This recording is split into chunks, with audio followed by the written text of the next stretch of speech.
마태복음 28장 16절부터 20절까지 다 같이 합독하시겠습니다. 시작. 11 제자가 갈릴리에 가서 예수께서 지시하신 산에 이르러 예수를 배웠고 경배하나 아직도 의심하는 사람들이 있더라.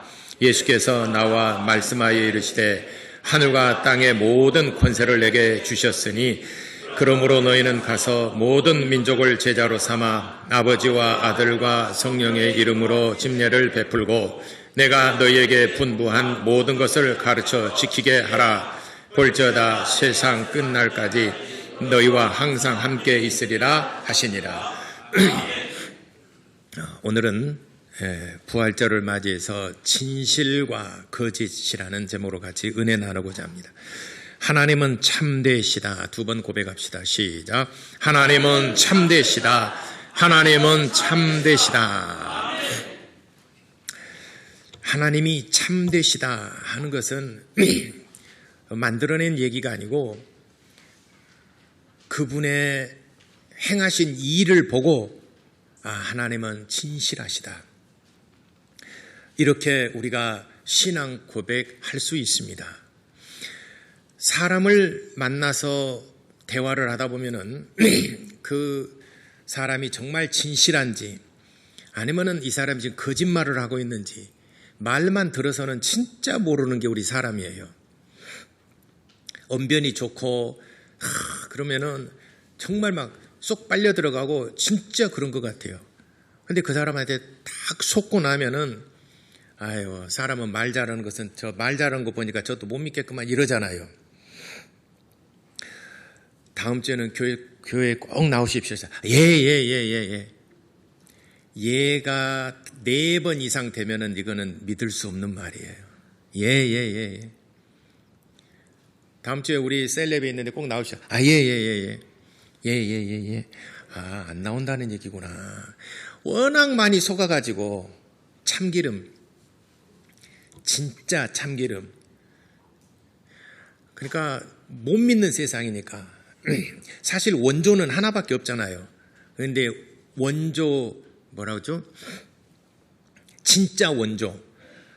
하고 연도로 적어놨어요. 1950몇 년 돼서 이때부터 우리는 시작했다. 못 믿을 세상이니까. 그러니까 사람 말 가지고는 못 믿어요. 그럼 사람을 신뢰할 수 있느냐? 사람은 오랫동안 사귀어봐야 됩니다. 오랫동안 사귀어봐야 이 사람이 말과 행동이 일치하는가 아니면 그렇지 않는가. 돈이 정말 다급해서 돈을 좀 빌리잖아요. 궁에서 빌리잖아요. 언제까지 꼭 갚을게. 그래서 그 날짜가 돌아오면 하늘이 두 쪽 나도 어떻게든 다른 데서 빌려서라도 어떻게든 갚고 그리고 내가 정말 그랬는데 그 다시 좀 빌려주면 안 되겠느냐고. 이 사람은 진실한 사람이에요. 이 사람하고는 돈 거래라도 괜찮아요. 아니 여러분 선택사항이에요. 아니 목사님이 그때 거래하라 그래가지고 근데 대부분의 사람들이 빈손 들고 가고 딱 한 달만 더 내가 딱 한 달만 더 빈손 들고 와서 나는 이 사람 믿을 수 없다는 거예요. 사람이 약속을 했으면 어쨌든 간에 보여줘야 되잖아요. 가지고 와서 통장에 넣고 주고 그걸 다시 한 달간만 좀 빌려주면 안 되겠느냐. 아마 여러분 돈거래 할 수밖에 없죠. 우리는 그렇게 거래한 사람 여러분 거의 못 보셨을 거예요. 그렇죠? 그냥 빈손 들고 와서 이거 나 한 달간만 내가 꼭 언제까지는 갚을게. 또 그때쯤 다가오게 되면 또 해서 이렇게 늦어지고 그러잖아요. 언젠가 갚기는 갚아요. 근데 언젠가 갚기는 갚은데 그 시기, 약속한 날짜, 시간 이게 중요하다는 것입니다. 그러니까 사람이 서로 만나서 교제를 하고 사람을 사귈 때 이 사람이 정말 진실한가 아니면은 맨날 공수표만 남발하는가 는 사귀어봐야 알아요. 말 가지고는 그는 사람을 알 수 없는 것입니다. 우리가 하나님은 참되시다라고 우리가 단언할 수 있는 것은 하나님께서 약속하신 것에 대해서는 하나님은 해로울지라도 약속을 지키셨다는 것입니다. 해로울지라도. 그래서 성경의 잠언서에 너희가 하나님 앞에 서원한 것이 있으면 해로울지라도 그 약속은 네가 지켜라. 그렇기 때문에 네가 하나님 앞에 함부로 서원하지 말아라. 왜냐하면 사람이 내게 좀 불이익이 오고 좀 내가 손해될 것 같으면 안 하거든요. 그때는 한다고 그랬다가 안 하거든요. 그래서 우리나라 속담에도 화장실 갈 때 마음하고 또 나올 때 마음하고 다르다는 말이 있듯이 우리나라뿐만 아니라 모든 사람들이 아마 대동소이가 아마 비슷비슷할 것입니다. 그 마음을 끝까지 유지한다는 게 정말 쉽지 않아요. 근데 그 말 끝까지 유지한 사람은 참 저 사람은 진실되다. 저 사람은 정말 믿을 수 있는 사람이다. 우리 이렇게 말하잖아요. 하나님께서 아브라함에게 약속했습니다. 너의 본토 친척 아베 집을 떠나라. 내가 너로 말미암아 큰 민족을 이룰 것이고 너를 축복하는 자를 축복하고 너를 저주한 자를 내가 저주하리라. 너의 아들 이삭으로 말미암아 하늘의 별과 같이 땅의 모래와 같이 내 자손이 번성할 것이니라. 아브라함을 불러 하나님이 약속하셨습니다. 하나님 그 약속을 지키셨어요.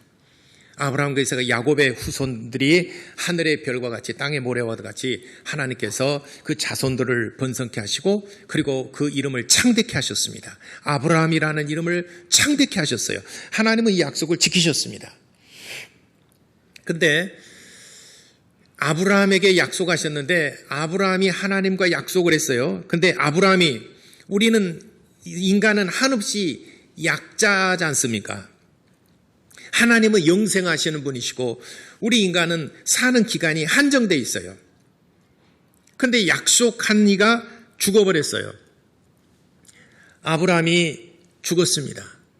175세 죽었나요? 아브라함이 죽었습니다. 그러면 약속한 자가 죽어버렸으면은 더 이상 약속을 안 지켜도 그냥 약속한 자가 죽었으니까.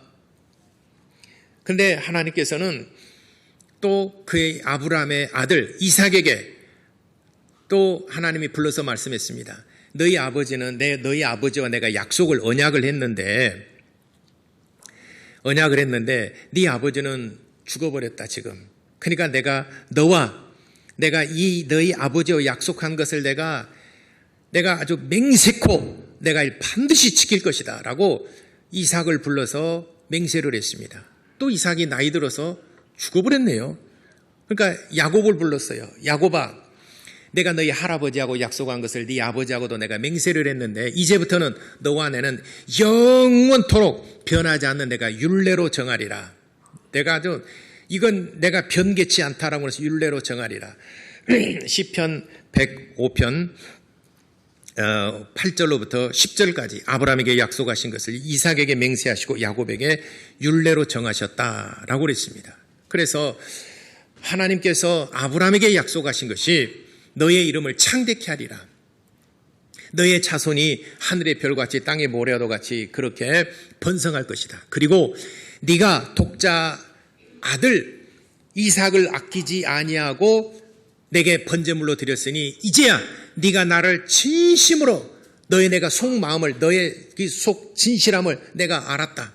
그러므로 네가 독자 이삭을 아끼지 아니하였은즉 나도 내 아들을 아끼지 아니하고 너의 자손 가운데 내가 반드시 주리라 하고 창세기 22장 16절부터 18절까지 하나님께서 약속하셨어요. 하나님께서 아브라함에게 약속하시고 이삭에게 맹세하시고 야곱에게 율례로 정하시는데 하나님이 뭐가 아쉬워서 그랬을까요? 우리 인간이 한없는 약자이지 않습니까?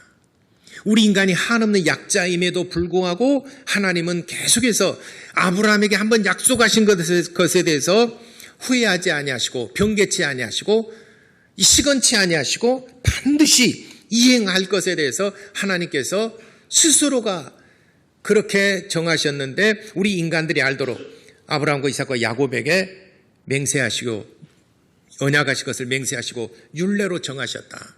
그래서 마침내 하나님의 아들 예수를 그리스도로 이 땅에 보내셨는데 바로 2000년 전에 오신 예수 그리스도이십니다.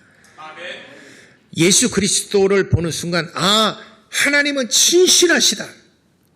우리 인간은 한없는 약한 존재이고 연약한 존재, 사는 기간이 한정되어 있는 존재일 뿐만 아니라 우리 인간은 한없이 속이고 속고 거짓말하고 악하고 우리 인간의 내면의 세계를 들여다보면은 한없이 악하고 거짓말하고 그런 존재이지 않습니까? 죄짓고 육신의 정욕, 하나님 없이 스스로가 살아가려고 하고 자기 그 마음에 원하는 것들을 하며 살아가는 게 우리 존재이지 않습니까?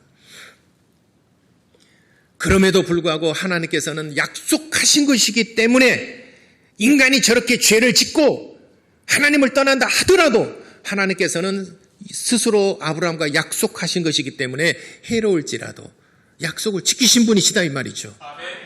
그러니 하나님은 참되신 분이시다. 하나님은 진실하신 분이시다. 우리 인간하고 다르잖아요. 우리 인간은 정말 순간순간 모면하기 위해서 거짓말도 하고, 여러분 거짓말을 누구한테 제일 많이 합니까? 여러분이 거짓말 누구한테 제일 많이 합니까? 자녀들한테도 거짓말 많이 하죠. 내가 갔다 돌아올 때 뭐 맛있는 거 사갖고 올 테니까 아직 집 잘 지키고 있어. 애들은 그 엄마 말만 믿고 딱 철석까지 믿고 있는데 딱 돌아오니까 콩떡 같은 까먹어버렸거든요. 때문에 그러니까 우리 자녀들하고도 약속도 안 지키지만은 아까도 여러분들이 스스로가 이렇게 하는 것처럼 제일 약속 안 지키고 거짓말을 사요. 본인 스스로에게 약속 안 지키고 거짓말 제일 많이 해요. 그런데도 세상 사람들 그러죠. 나는 나 자신을 믿고 산다고. 여러분 그런 말 많이 듣죠. 신념이 강하고 자기 의지가 강하고 굳건한 사람은 그런 얘기하면 나는 나를 믿고 산다고. 나는 나 자신을 믿는다고. 근데 가만 보면은 거짓말 제일 많이 한 사람이 나 스스로고 제일 믿지 못할 사람이 나예요. 저도 마찬가지예요. 수없이 결심을 하는데 안 돼요. 여러분 이 책 한번 사서 꼭 읽어보세요. 그 바보는 늘 뭐라겠죠? 결심만 한다. 그 책 한번 꼭 읽어보세요. 세상의 바보는 늘 결심만 한다. 결심한다. 저도 그 책 사놓고 3년 만에 읽었어요. 책 사놓고 깜빡 잊고 바쁘다 보니까 핑계죠. 핑계도 바쁘다 보니까 못 읽고 있다가 바보가 내각이네. 나 바보 안 되려고 읽었는데 그렇구나. 바보는 늘 결심만 한다. 내가 이걸 해야지. 내가 이걸 해야지. 결심은 하지만은 결심한 것에 여러분들이 절반만 실행해도 여러분 이렇게 안 살 거예요 지금. 근데 결심하는 거다. 제가 그 초등학교 다닐 때, 중학교 때는 별로 그런 적이 안 그랬는데 초등학교 다닐 때는 방학만 되면 맨날 동그라미 그려놓고 이게 그 시간 해서 살려고 그 방학 타임 테이블을 늘 그려놓고 그랬어요. 그래갖고 방학 동안에 한 10장 그리면 방학 딱 끝나요. 맨날 그래요. 그 다음에 수정. 이건 안 되겠다. 너무 과하게 짰다. 이건 좀 수정. 그러다가 한 중반쯤 되게 되면 또 수정. 그 다음에 끝날지 되면 이제 정신 차려야 되다 또 수정. 결국은 못하고 여기까지 왔어요.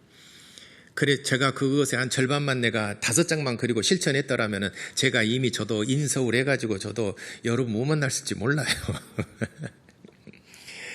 늘 결심을 하지만은 이 결심대로 잘 안 돼요. 내 자신이.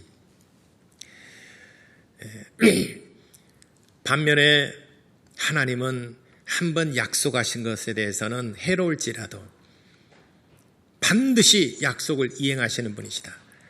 아브라함과 약속하시고 이삭에게 맹세하시고 야곱에게 율례로 정하셔서 자손 대대로 기억하기. 율례라는 것은 문서화시켰다 이 말이에요. 문서화시켜 글 활자로 만들어서 자손. 그래서 수백 년이 지나고 나서도 후손들이 읽을 때 하나님은 우리의 조상 아브라함과 이삭과 야곱의 하나님이 우리에게 이렇게 약속하셨고 이렇게 우리에게 말씀하셨다. 그래서 구약 성경에 보게 되면은 후손들이 우리의 조상 아브라함과 이삭과 야곱의 하나님이 이 표현들이 굉장히 많이 나와요. 시편 105편 8절부터 10절까지 기록한 거든.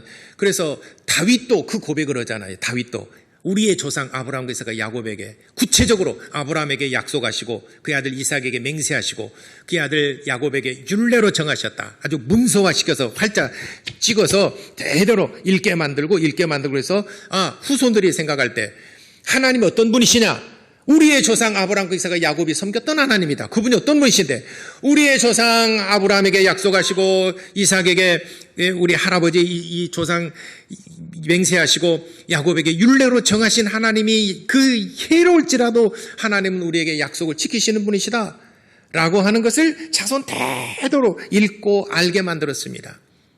마침내 예수 그리스도를 보내심으로 하나님은 참되시다, 진실하시다 하는 것이 증명이 됐습니다. 로마서 5장 8절에 예수 그리스도는 하나님께서 우리를 향하신 사랑의 확증이시다라고 기록하고 있습니다. 예수 그리스도를 보내심으로 하나님은 진실되시다. 하나님은 진실로 우리를 사랑하신다. 말로만이 아니라 요한일서 3장 18절에 3장 16절에 요한일서 2장인가 말과 혀로만 주를 사랑한다 하지 아니하고 행함과 진실함으로 주를 사랑하자. 말과 혀로만 하는 것이 아니라 행함과 진실함으로.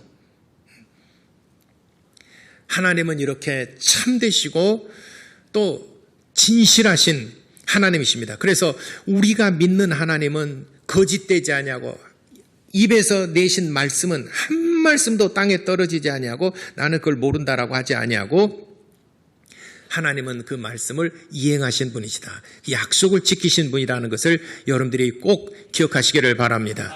우리가 믿는 하나님은 그런 분이에요. 그렇게 진실하신 분이십니다. 그래서 하나님의 아들 예수께서 이 땅에 오셨습니다. 아버지의 뜻을 이 땅에서 다 이루셨습니다. 그래서 주님께서 우리에게 가르친 기도문 가운데도 너희는 이렇게 기도하라. 하늘에 계신 우리 아버지여 이름이 거룩히 여김받으시오. 나라의 뜻이 하늘에서 이룬 것 같이 이루어진 것 같이가 아니고 하늘에서 뜻이 이룬 것 같이 과거 완료형 이룬 것 같이 땅에서도 이루어지이다. 이 땅에서 이루어지는데 그 땅에서 이루시는 분은 누구시냐? 예수 그리스도이십니다. 예수 그리스도께서 아버지의 하나님의 뜻이 하늘에서 이룬 것을 이 땅에서도 다 이루셨다. 그래서 요한복음 19장 31절에 십자가에 달려 죽으실 때 다 이루었다. 다 이루었다. 이 말은 하나님께서 내게 사명을 주시고 보내셨는데 그 하나님의 뜻을 이 땅에서 다 이루었다 하시고 영원히 돌아가시니라 그랬습니다. 다 이루셨습니다. 예수께서는 이 땅에서 하나님의 뜻을 다 이루셨는데 해로울지라도 아무리 고난이 찾아오고 아무리 모욕과 멸시와 천대를 받는다 하더라도 아버지의 뜻을 이루는 이 뜻을 위해서 모든 것을 다 극복하신 것입니다. 그리고 예수께서 제자들에게 말씀하셨습니다. 이제는 내가 너희를 떠나가는 것이 너희들에게 유익함이라. 내가 너희를 떠나가서 내가 아버지께로 가면 아버지께 구하여 너희에게 성령을 보내주실 것이다. 그러니까 너희가 예루살렘을 떠나지 말고 내게 들은 바 아버지의 약속하신 것을 기다려라. 그러면 몇 날이 못 되어 너희가 아버지의 약속하신 성령이 너희에게 임재하실 것이다. 예수께서 말씀하셨습니다. 관련 성구는 제가 주보에다 기록해놨으니까 주보를 참조하시기 바랍니다. 다시 말씀드립니다. 예수께서 이렇게 제자들에게 말씀하셨어요. 내가 실상을 말하노니 내가 너희를 떠나가는 것이 너희들에게 유익이라. 제자들은 겁이 덜컥 났죠. 아니 예수님이 우리와 함께 계셔야 되는데 아직은 젊으신데 함께 계셔야 되는데 우리를 떠나가는 것이 우리에게 유익이다. 그렇지 않는데 제자들은 그렇게 생각할 수도 있어요. 그러나 예수께서 내가 너에게 실상을 말하노니 내가 너희를 떠나가는 것이 너에게 유익이라. 내가 너희를 떠나가면 나는 아버지께로 갈 것이다. 아버지 계신 곳으로 나는 가는데 내가 아버지께 구하여 성령을 너희에게 보내실 것이다. 그러니 너희들은 예루살렘을 떠나지 말고 내게 들은 바 약속하신 성령이 임하기까지 예루살렘을 떠나지 말고 너희들이 기다려라 라고 예수께서 약속하셨습니다. 자, 예수께서 십자가에 달려 빌려 죽으시고 부활하시고 40일 동안 친히 사심을 나타내시고 승천하시고 하나님의 보좌 우편에 앉아 계셨습니다. 그리고 예수께서 아버지께 구하여 성령을 주시는데 열흘 후에 예수님의 제자들은 예루살렘을 떠나지 아니하고 마가의 다락방에서 전심으로 기도했습니다. 예수님께서 약속하신 그 약속한 성령이 임하기까지 마가의 다락방에서 기도했습니다. 그랬더니 한 열흘쯤 지나고 난 다음에 사도행전 2장 1절부터 4절까지 성령의 충만하게 임재를 하고 각 사람 위에 성령이 충만하게 임재를 했습니다. 그래서 그 방언으로 말하기를 시작하고 그들이 성령의 충만함을 힘입었다라고 역사적인 사건을 기록하고 있습니다. 그래서 지금까지 경험하지 못했던, 지금까지는 예수님과 함께 동행했는데 이제는 예수님이 아버지의 보좌 우편에 가시고 성령을 우리에게 보내주시라고 약속을 했는데 마침내 마음이 뜨거워지면서 성령이 우리 안에 충만하게 임재를 하고 방언을 말하고 모든 그 마가의 다락방에 있었던 사람들이 마음이 뜨거워지고 확신 안에 거했습니다.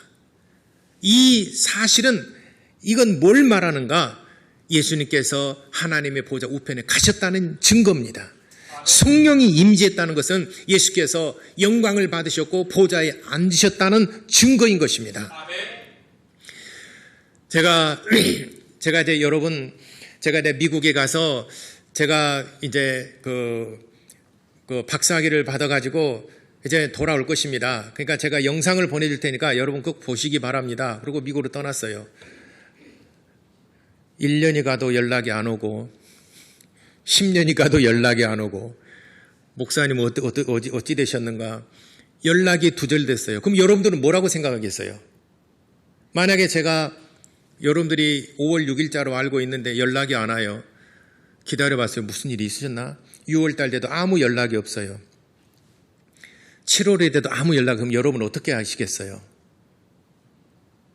실종신고? 여러분은 어떻게 하시겠습니까? 일단 긴급 대책 회의를 해야 되겠죠. 그리고 어떻게 해서요? 진상을 좀 파악하기 위해서 관계들 연락을 해보고 그래도 연락이 두절되고 그러면은 이제 관기관에 신고를 해서 우리 목사님이 행방불명됐습니다.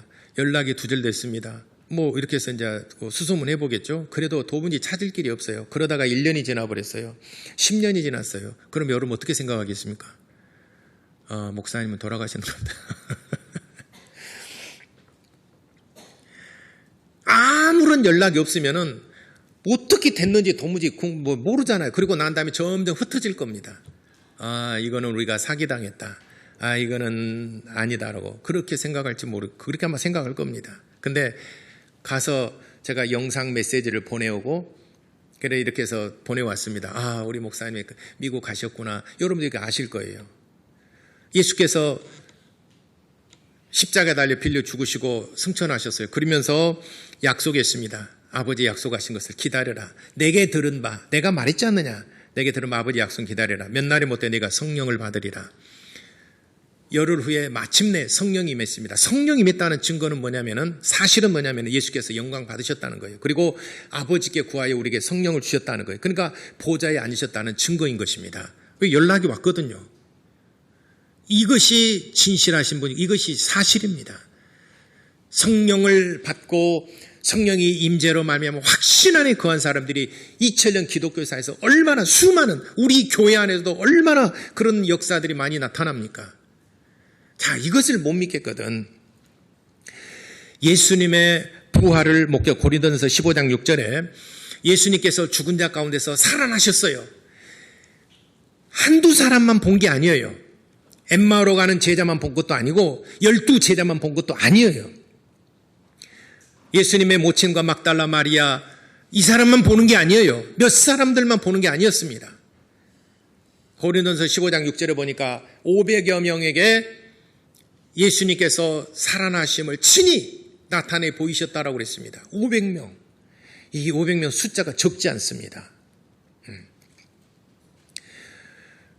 500여 명의 숫자가 적지 않은 그 사람들 예수님의 부활하시고 분명히 죽었는데 십자가에 달려 죽었는데 예수께서 다시 살아나셨어요. 그리고 500여 사람들에게 친히 살아계심을 나타내 보이셨습니다. 이 사람들은 목격을 했습니다. 그 사람들이 기록했어요. 그래서 이 사람들께서는 예수님은 죽은 자 가운데서 살아나셨다. 확신 안에 거하고 사람들은 제자로 자청을 하고 내가 주님을 따르겠습니다. 결심하고 주님을 따른 사람들이 그중에서 약 120명 정도 됐습니다. 사람들 가운데도 예수님의 부활하심, 죽은 자 가운데서 살아나심을 나타내 보이셨어요. 이것은 한쪽 구석에서 제자들과 더불어서 속닥속닥해서 된 일이 아니다는 것입니다. 500여 명에게 친히 살아계심을, 부활하심을 나타내 보이셨다는 것은 큰 사건입니다. 예를 들어서 그 세월호 사건 누구죠? 세월호 사건 때 그 교주 유병은 씨 죽었어요, 살았어요? 유병은 씨 죽었는가요, 살았는가요? 근데 대부분 죽었다고 알고 있잖아요. 순천 어디에서 발견이 됐다라고 그랬죠. 순천에서 발견됐다라고 그랬죠. 근데 혹자들은 안 죽었다고 그랬어요. 안 죽었다. 그거는 다른 사람 시체다. 안 죽었다. 그래서 이제 조금 더 과하게 되면은 내가 그 사람 지인들을 통해서 내가 만난다는 확인했는데 안 죽었다. 이렇게 한동안에는 안 죽었다는 얘기도 많이 돌았거든요. 왜냐하면 그거는 한쪽에서 그냥 속닥속닥 그냥 된 일이잖아요. 이건 믿을 수 없는 사건이잖아요. 한두 사람 구석에서 얘기를 만들어낸, 이야기 공장에서 만들어낸, 찍어낸 이야기는 확인이 안 된 것이기 때문에 믿을 수가 없잖아요. 근데 500여 성도들에게 예수님께서 나타나셨다는 것은 한쪽 구석에서 된 일이 아니다 이 말이죠. 만일 유병헌 씨가 진짜 안 죽고 그건 가짜고 이것은 정부에서 조작한 일이고 그에게 빚진 자리 돈 받은 사람들이 한두 사람 여야를 막론하고 받은 사람이 한두 사람이 아니기 때문에 그를 죽였다라고 그런 얘기들이 말들이 많이 돌았거든요. 근데 실제로는 안 죽었다. 안 죽었다면 수많은 사람들 적어도 한 500명 앞에 난 안 죽었다라고 나는 억울하다 이렇게 나타났다면 그건 사실이죠. 안 죽었죠. 그런데 아무도 모르는데 이야기에 출처도 없고 근거도 없는 얘기 한두 사람에서 그런 얘기가 나오다 보면 실은 안 죽었다 이렇게 하는 얘기도 나왔습니다. 김재규가 박정희 대통령이 시해를 했습니다. 근데 그 사형언도를 내리고 그 형장에서 죽었습니다. 근데 또 안 죽었다 해요로 빼돌렸다는 얘기가 또 얼마나 많이 돌아다니는지 몰라요. 예수님이 죽은 자 가운데 살아나셨다. 니들끼리 말하는 거 아니야? 아니다. 500여 형제들이 다 봤다. 목격했다. 나도 봤어. 500명이라는 숫자는 적지 않은 숫자입니다. 사람들 가운데도 예수께서 살아나심을 친히 나타내 보이셨고 증거를 하셨습니다. 또 하루 죽은 자 가운데 살아나서 오늘 내가 살아났다 해서 안식 후 첫날 살아난 제자들이 막 나타나시고 난 다음에 또 어디론가 행방이 묘연해져 없습니다. 그럼 내가 뭐 잘못 본 것인가? 근데 우리가 너무 정신에 막 집중하고 아쉽다 보니까 그때 예수님 잠깐 우리가 헛것을 본 건가 아니면 무슨 우리 꿈을 꿨던가 이렇게 생각할지 모르지만은 친히 살아나심을 40일 동안 증언하셨다라고 그랬습니다. 40일. 사도행전 1장 1절로부터 5절까지 보면은 예수께서 살아나심을 친히 40일 동안 제자들에게 나타내 보이셨다라고 그랬습니다. 40일 동안이라는 것은 이거는 내가 헛것을 본 것이 아니고 환상을 본 것도 아니고 꿈꾸는 것도 아니고 이건 사실 있는 그대로 예수께서 죽은 자 가운데 살아나셨다는 것을 제자들뿐만 아니라 많은 사람들 500명 뿐만이 아니라 수많은 사람들이 예수님의 부활하신 살아계심을 목격했던 것입니다. 이보다 더 진실하고 이보다 더 정말 숨길 수 없는 이 사실이지 않습니까? 그래서 예수님의 부활은 사실이다. 진실하시다. 사망 권세를 깨뜨리고 사망이 그를 붙잡지 못하고 사망을 이기시고 부활하셨다. 이것이 사실이고 이것이 진실함인데 세상은 어떠느냐? 세상은 어떻게 해서든지 예수님의 부활의 그 사실을 틀어막으려고 합니다. 이건 거짓말이다. 이건 아니다. 그건 잘못됐다. 어떻게 죽은 자가 다시 살아날 수 있느냐? 한번 생각해봐라. 어떻게 죽은 자가 다시 살아날 수 있느냐? 논리적으로 세상의 이치로 보자면은 그게 맞죠. 그러나 하나님의 이치, 하나님의 논리로 보자면은 스스로가 죽은 자 가운데서도 살아날 수 있지만은 또 죽은 자를 살리실 수도 있는 것입니다. 그래서 사도행전에 이런 표현이 굉장히 많이 기록돼 열 몇 번 계속 반복된 것이 너희가 죽인 이 예수를 하나님께서 그를 죽은 자 가운데서 살리셨느니라. 그래서 이 예수를 우리의 주와 그리스도가 되게 하셨느니라. 이런 표현들이 한 열 몇 번 사도행전 앞부분에 굉장히 많이 나옵니다. 너희가 죽인 예수를 하나님이 살리신지라. 요약은 그겁니다. 너희가 하나님을 죽였으나 하나님의 아들을 죽였으나 그러나 하나님이 그를 다시 살리신지라.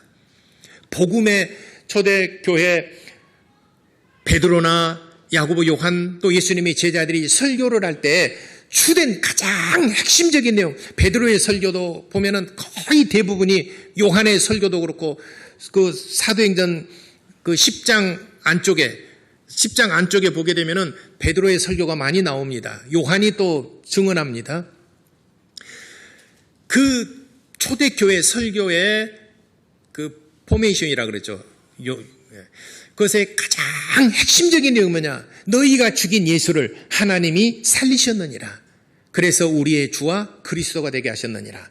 너희가 죽인 예수를 하나님이 살리셨다. 너희가 죽인 예수를 하나님이 살리셨다. 설교할 때마다, 입을 벌려서 설교할 때마다 너희가 죽인 예수를 하나님이 살리셨다. 너희가 죽인 예수를 하나님이 살리셨다라고 그랬습니다. 제일 심기가 불편한 사람이 누굴까요?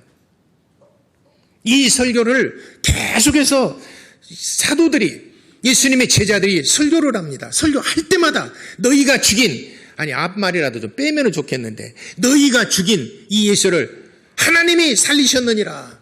그냥 예수가 죽었는데 하나님이 살리셨다라고 하면은 좀 기분이 덜 상할 건데, 꼭 앞에다가 뭐냐, 너희가 죽인 예수를 하나님이 살리셨느니라. 그래서 우리의 주와 그리스도가 되게 하셨느니라. 너희가 죽인 예수를 하나님이 살리셨느니라. 이 표현을 굉장히 많이 했어요. 그러면 우리가 이 말씀을 들을 때 우리는 정말 은혜가 되잖아요. 근데 당시에 이 설교를 들을 때 제일 심기가 불편했던 사람이 누굴까요? 예수님을 죽였던 사람.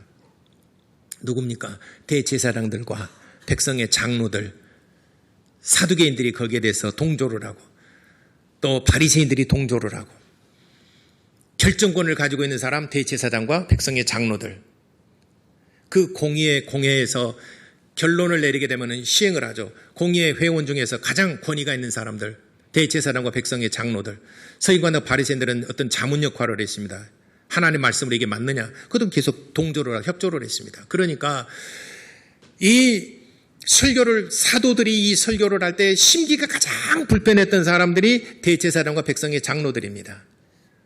예수를 죽은 자 가운데서 하나님이 살리셨다. 그러니까 15절에 11절에 28장 11절에 여자들이 갈 때 경비병 중 몇이 성에 들어가 그된 일을 대제사장들에 알렸어요. 그러니까 예수가 죽은 자 가운데 살아났다라고 하는 사실이 삽시간에 예루살렘에 막 퍼지니까, 삽시간에 죽은 자 가운데 살아났다는 게 퍼지니까 여자들이 갈 때 경비병 중 몇이 성에 들어가 이 된 일을 지금 밖에서 난리가 났습니다. 밖에서 예수가 죽은 자 가운데서 살아났다. 그가 살아있을 때 내가 3일 만에 살아나야 하리라 한 대로 예수께서 살아났습니다. 시체가 없어지고 난리가 났습니다. 이것을 경비병 중에 몇 사람이 대제사장에 들어가서 대제사장들에게 알렸습니다. 그러니까 야, 이게 무슨 소리냐? 근데 경비병들이 확실히 봤는데 예수님이 부활하셨습니다. 저가 말씀하신 대로, 살아있을 때 말씀하신 대로 새벽에 부활했습니다. 시체가 없습니다. 그러니까 대책회의를 합니다. 백성의 장로들과 대제사장들 모여서 대책회의를 합니다. 일을 어떻게 하면 좋겠느냐? 예수가 살아났단다. 어떻게 하면 좋겠느냐? 그래서 그들이 공의에서 내린 결론이 뭐냐? 결론이 그들이 장로들과 그 대제사장들이 이 백성의 장로들과 함께 의논하고 군인들에게 돈을 줬어요. 얼만큼 줬어요? 많이. 돈을 많이 주며 내가 시킨 대로 해라. 그러면 너희가 해를 당하지 아니하리라. 제자들이 밤에 와서 우리가 잠을 잘 때 예수님의 제자들이 시체를 도둑질해 갔습니다. 합리적이잖아요. 어떻게 죽은 자가 살아나는 것하고 저녁에 우리가 경비병들이 자고 있을 때 제자들이 와서 시체를 훔쳐갔습니다 라고 하는 거지. 어느 것이 설득력이 있습니까? 죽은 자 가운데서 살아나는 것이 설득력이 있습니까? 제자들이 와서 시체를 훔쳐갔다는 것이 설득력이 있습니까? 그렇죠. 그게 설득력 있죠. 만일 이 말이 총독에게 들리면 우리는 어떻게 하겠습니까? 총독 빌라도에게 이 사실이, 야, 경비병들을 세워놨는데 경비병들이 줘라? 경비병들이 세워놨으니까 불침번 세워놨는데 잠을 자? 그러면 총독이 불러다가 어떻게 하겠습니까? 뭐 이제 그들이 당할 환란이라는 것은 뭐 어마어마하지 않겠습니까? 지금 큰 문제인데, 그럼 우리가 그러면 어떻게, 총독에게 이 말이 들어가면 우리는 어떻게 하겠습니까? 그러니까 걱정하지 말아라. 총독은 우리 손안에 있다.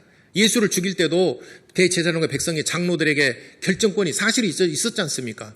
빌라도도 어찌할 수가 없었지 않습니까? 저번에 제가 그 지난주인가 설교했던 것처럼. 그러니까 총독 빌라도에게 그 소리가 들린다는 것은 그건 우리에게 책임을 걱정하지 말아라. 그럼 우리가 다 틀어막을 것이다. 돈을 많이 주며 그들이 너희는 말하기를 그의 제자들 와서 밤에 우리가 잘 때 그를 도둑질하여 갔다 하라. 만일 이 말이 총독에게 들리면 우리가 고난이 너희로 근심하지 않게 하리라. 걱정하지 말아라. 군인들이 돈을 많이 받고 가르침대로 하였으니 이 말이 오늘날까지 유대인 가운데 두루 퍼지니라. 그래서 믿지 않은 겁니다. 그래서 예수님을 믿지 않은 거예요. 그러니까 세상은 돈으로 틀어막으려고 하는 거예요. 예수님의 부활한 사실을 돈으로서 세상의 물질로서 틀어막으려고 해요. 베드로와 요한이 가서 계속해서 너희가 예수를 죽였으나 하나님이 우리의 주와 그리스도가 되게 하셨느니라. 하나님 그를 살리셨느니라. 그러니까 대제사장과 사두개인들이 예수를 붙잡았어요. 그리고 옥에 가뒀습니다. 그리고 그를 죽이려고 합니다. 그리고 그들을 신문합니다. 너희는 어찌하여 죽은 예수를 또다시 말하느냐? 이미 예수는 죽었는데 어찌하여 살았다고 너희들은 그렇게 또 말하고 다니느냐? 다시는 입 밖에도 내지 말아라. 예수에 대해서 입 밖에도 내지 말고, 더더군다나 예수가 살아났다는 얘기, 부활했다는 얘기, 더군다나 입 밖에도 내지 말아라. 엄히 경고를 했습니다. 그러니까 베드로와 요한이 말하기를, 나도 당신들도 하나님을 믿는 줄 압니다. 한번 생각해 보시죠. 내가 하나님 앞과 당신들 앞에서 내가 누구의 말을 들어야 됩니까? 내가 누구의 말을 들어야 됩니까? 하나님의 말씀을 들어야 됩니까? 아니면 당신들의 말을 내가 들어야 됩니까? 한번 생각해 보시죠. 하나님 앞과 당신 앞에서 내가 누구의 말을 들어야 됩니까? 나는 이 상황에서 하나님의 말씀을 나는 듣지 않을 수 없습니다.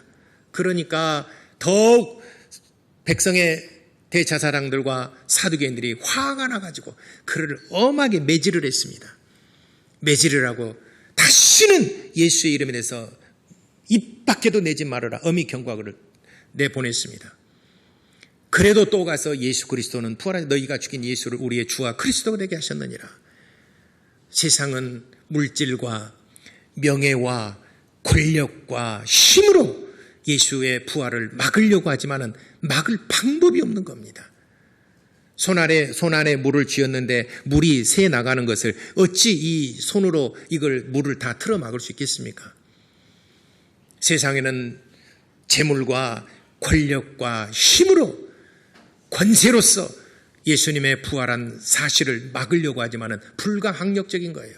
그래서 2000년이 지난 지금까지 성령께서 증언하고 계시고 하늘에 계신 보좌 우편에 계신 예수께서 지금도 우리를 응원하고 계시고, 그리고 성령을 받은 성도들과 제자들에 의해서 예수님의 부활하신 소식이, 예수님의 생명의 소식이 세계 방방곡곡으로 계속 퍼져나가고 있는데 이걸 세상은 막을 길이 없는 겁니다. 세상은 아무리 이걸 틀어막으려고 하지만은 결국에는 진실이 승리하는 것입니다. 잠시 우리가 고난을 받고 핍박을 받고 어려움은 있을지 모르지만은, 그러나 결국은 거짓은 무너질 수밖에 없는 것이고 진실이 마지막에 승리하는 것입니다.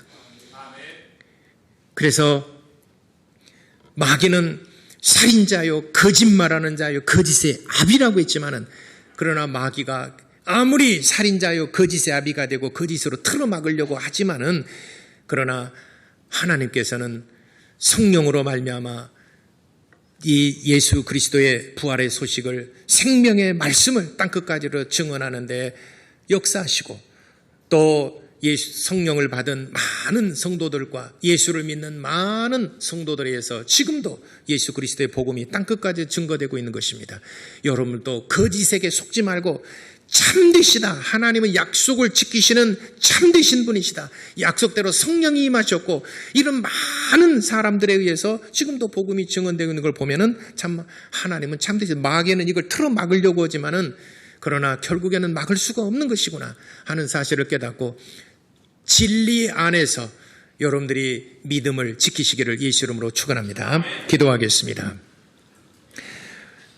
진실은 거짓이 결코 막을 수 없고, 진실과 거짓이 싸우면은 잠시 거짓이 이기는 것 같고 힘이 있는 것 같지만은 결국에는 진리가 승리하는 것입니다. 우리도 그런 믿음을 끝까지 지킬 수 있도록 하나님 나와 함께하여 주옵소서. 우리 다 같이 기도하시겠습니다.